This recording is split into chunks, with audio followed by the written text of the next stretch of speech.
தங்களோட வருமானத்துல ஒரு பகுதியை சேமிக்கிறது அப்படிங்கிறது நிதி பாதுகாப்புக்கு ரொம்பவே முக்கியமான விஷயம்.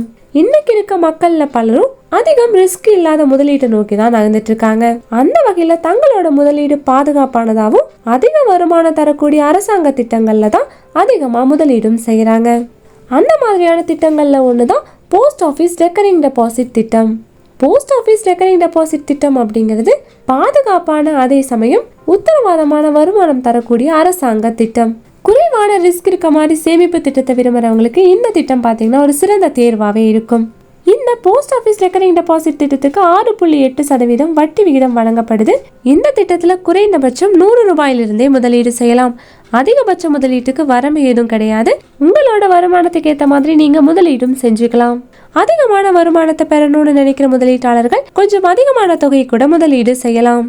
இந்த போஸ்ட் ஆபீஸ் ரெக்கரிங் டெபாசிட் திட்டம் மூலமா எப்படி 17 லட்சத்தை உருவாக்க முடியும், அதுக்கு எவ்வளவு முதலீடு செய்யணும் அப்படிங்கறத பத்தி எல்லாம் இந்த வீடியோல நம்ம பார்க்கலாம்.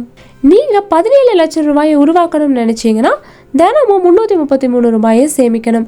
அதாவது மாதத்துக்கு 10,000 ரூபாயை முதலீடு செய்யறது மூலமா உங்களால 17 லட்சம் ரூபாயை உருவாக்க முடியும். நீங்க மாதத்துக்கு 10,000 ரூபாயை முதலீடு செய்றீங்க அப்படின்னா ஆண்டுக்கு 1,20,000 ரூபாயை முதலீடு செஞ்சிருப்பீங்க.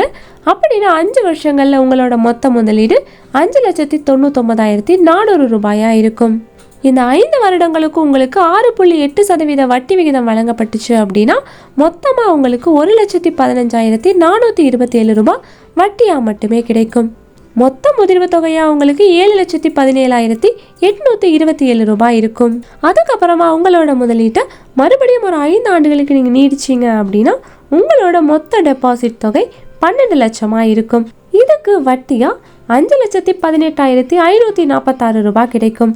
இந்த திட்டத்துல 10 வருஷத்துக்கு அப்புறம் உங்களுக்கு மொத்த முதிர்வு தொகையா 17,18,546 ரூபாய் இருக்கும்.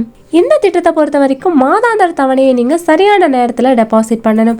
நீங்க ஒரு தவணையை தவற விட்டீங்க அப்படின்னாலும் மாதத்துக்கு 1% அபராதம் விதிக்கப்படும். தொடர்ந்து 4 தவணைகளை தவற விட்டீங்க அப்படின்னா கணக்கு தானாவே மூடப்படும்.